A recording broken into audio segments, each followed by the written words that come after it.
زانی کو جو دنیا میں سب سے پہلا عذاب ملتا ہے نا، وہ یہ ملتا ہے کہ اس کو اس گناہ کا چسکا لگ جاتا ہے. وہ زنا کرتا ہے یہ سوچ کے کہ صرف ایک دفعہ کروں گا، لیکن یہ ہمیشہ سوچ سوچ کے کرتا رہتا ہے، اور اسی حال میں اس کی موت آ جاتی ہے. زانیوں میں مرتا ہے وہ.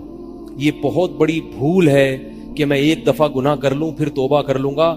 اور یہ شیطان اس لیے کرواتا ہے، یار دیکھیں تو صحیح اس گناہ میں لذت کیسی ہے، ذائقہ کیسا ہے. ایسے ہی اللہ کی طرف سے اس پر پھٹکار برستی ہے نا زانی پر، وہ تڑپتا ہے کہ مجھ سے چھوٹ جائے. کسی کو اللہ توفیق دے دیتے ہیں، لیکن عام طور پر کیا ہوتا ہے، گیا بس.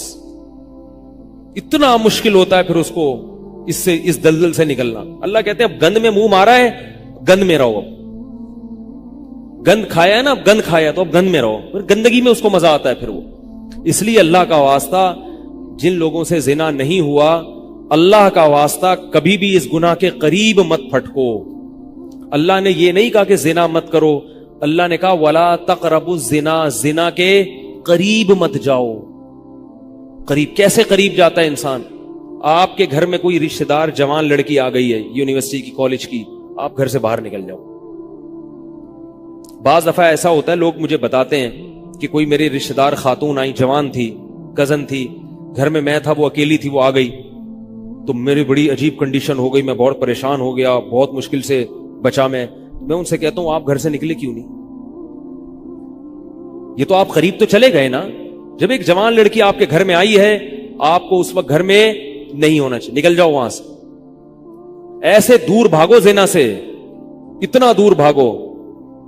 انبیاء ایسے ہی کرتے تھے، تبھی تو بچتے تھے. وہ جتنے بزرگان دین گزرے ہیں، وہ یہ نہیں کہ زنا نہیں کیا، وہ ہمیشہ زنا سے دور بھاگے. ہمارے استاذ نے ایک واقعہ سنایا تھا ہمیں، کتابوں میں یہ واقعہ لکھا ہے کہ ایک طالب علم تھا، پرانے وقتوں کی بات ہے، رات کو مسجد میں چراغ لے کے مطالعہ کر رہا تھا. پہلے زمانے میں لائٹ وائٹ تو نہیں ہوتی تھی، گاڑیوں کے سفر نہیں تھے، اونٹوں کے سفر تھے، تو مسافر لوگ بعض دفعہ آ کے مسجدوں میں ٹھہرتے تھے. تو اس نے دیکھا کہ ایک جوان لڑکی ہے، پردے میں ہے لیکن خوبصورت جوان لڑکی، وہ آئی اور اس سے کہنے لگی کہ میں راستہ بھٹک گئی ہوں، مجھے ایک رات مسجد میں گزارنے دے دو. واقعی یعنی صحیح تھی، وہ اسی طرح ہوا، تو کہیں بھٹک گئی تھی. شہر میں بھی بعض دفعہ لوگ بھول جاتے تھے نا کہ راستہ بھٹک جاتے تھے. اب یہ پریشان تھا کہ میں اس کو رات کو اگر پناہ دیتا ہوں تو مجھے شیطان ورغلائے گا، اور اس لڑکی کو اگر میں پناہ نہیں دیتا تو یہ کہاں جائے گی رات کو، کوئی اور اس کی عزت سے کھیلے گا. تو اس نے بہرحال اس کو ٹھکانہ دے دیا، اس کو کہا کہ آپ ادھر اس طرف جا کے سو جائیں. نتیجہ کیا نکلا ہے کہ وہ لڑکی اس کو دیکھ رہی تھی، یہ کرتا کیا ہے، اس کو بھی اپنی عزت کا ڈر تھا نا کہ کہیں یہ دست درازی نہ کرے. تو یہ نوجوان جس چراغ میں مطالعہ کر رہا تھا، مطالعہ کرتے کرتے اس کی آگ میں اپنی انگلی لے کے جاتا اور اس کو جلاتا. جیسے ہی وہ جلنے لگتی تو اس انگلی کو واپس کھینچ لیتا، ایک دم تپش آگ لگتی نا، واپس کھینچتا. پھر تھوڑی دیر بعد یہ انگلی اس میں لے کے جاتا، پھر واپس کھینچتا. پوری رات یہ کرتا رہا ہے اور اپنی انگلی کو جلاتا رہا ہے. صبح جیسے ہی ہوئی ہے، اس نے فوراً، صبح صادق ہوئی نا، فجر کی اذان کا وقت، اس نے فوراً اس لڑکی سے کہا یہاں سے چلی جاؤ، فوراً یہاں سے فوراً چلی جاؤ. اس نے کہا اللہ کی قسم اس وقت تک نہیں جاؤں گی جب تک تم یہ معاجرہ نہیں بتاؤ گے، یہ رات تم نے کیا ہے. تو کہنے لگا یہ میرا اور اللہ کا معاملہ ہے، میں تمہیں نہیں بتا سکتا. اس نے پھر اللہ کا واسطہ دے کے کہا، اس نے کہا میں جاؤں گی نہیں یہاں سے جب تک بتاؤ گے نہیں. اس نے کہا شیطان مجھے ورغلا رہا تھا کہ ایک جوان لڑکی ہے، اجنبی ہے، کوئی دیکھنے والا نہیں ہے،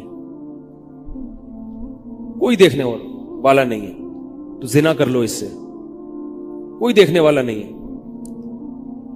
شیطان مجھے لے کے جاتا تھا تو میں اپنی انگلی آگ میں جلاتا تھا، اپنے نفس کو یہ سمجھانے کے لیے کہ دنیا کی آگ برداشت کر سکتا ہے، جہنم کی بھی برداشت کر لینا، جہنم کی بھی برداشت کر لینا. پھر اور اگر تجھ سے یہ برداشت نہیں ہو رہی تو وہ کیسے برداشت کرے گا؟ کہہ رہے جب میں آگ میں جلنے لگتا تھا نا تو میری چیخ نکلتی تھی، یار یہ نہیں ہو رہی تو وہ کیسے برداشت ہوگی؟